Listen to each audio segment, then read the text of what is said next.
An important property of a source for microscopy is of course how much intensity, or in the case of electron microscopy, how much current or electrons per second the source delivers.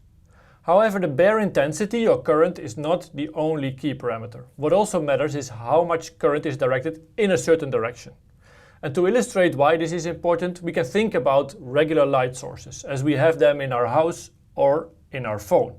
And so a regular LED source, like you would have them in your house, may deliver up to a few watts on intensity.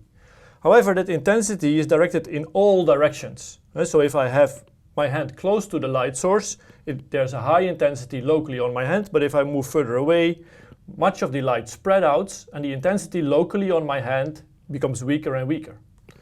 To the contrary, if we look at a laser, the intensity the laser delivers may be orders of magnitude lower, a few milliwatt or even microwatt. But that small intensity is directed in a very narrow cone, giving an intense light spot on my hand, and even if I move further and further away, the local intensity on my hand hardly changes. So this relates to a difference in the emissivity in a certain direction of the light source, and this we denote by the brightness. So if we think about our light source, so I draw a light source here, or an electron source, it delivers a lot of current, but in the end only a fraction of this current is emitted into our microscope column, so through our aperture here.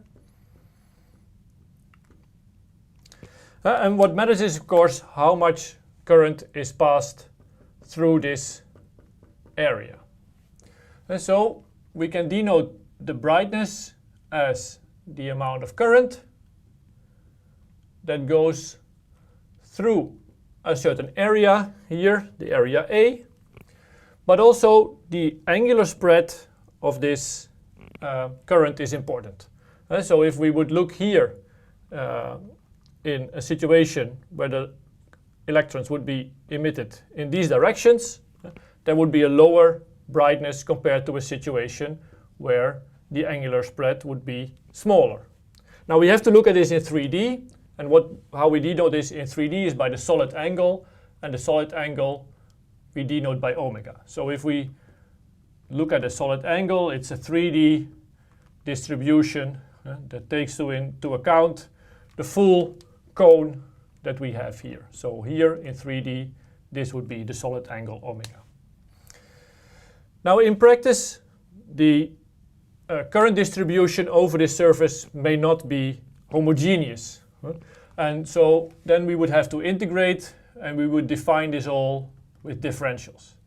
For now that doesn't matter so much. So in this case, the brightness locally would be the amount of current dI over a small surface dA into a certain small solid angle d omega, and we would integrate everything out.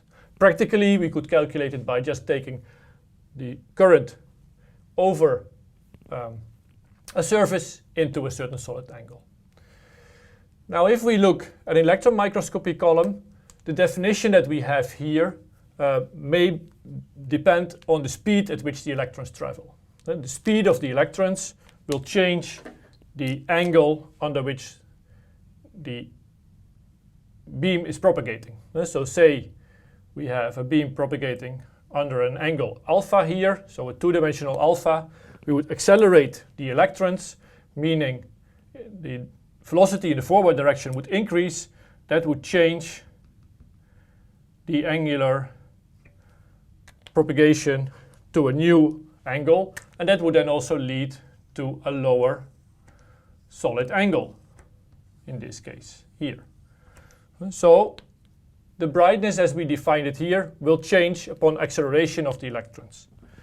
To make this property invariant of a change in velocity, we scale this value also with the potential at which the electrons have been accelerated, and this property is what we call the reduced brightness.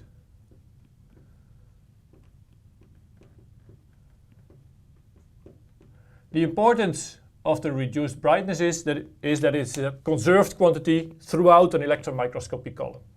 So we can see this. I just argued that if we scale, we change the velocity of the electrons, so we scale the potential. The reduced brightness doesn't change. Clearly, if we change the aperture size, the area changes, but the current is cut equivalently, and the same holds for if we change the solid angle omega. And so upon a change of A, omega, or V, the reduced brightness stays a constant. So the reduced brightness is an important source parameter. So if we know the reduced brightness of our source, we can evaluate the amount of current anywhere in the column at a specific potential into a specific solid angle at a specific cross-section. Another important property that we have for our source is the energy spread, delta E. So the energy distribution of the electrons that come from the source. Especially if we use a heated source, the energy spread may be large because the electrons in the material have gained a lot of energy. So these two parameters are important characteristics of an electron source.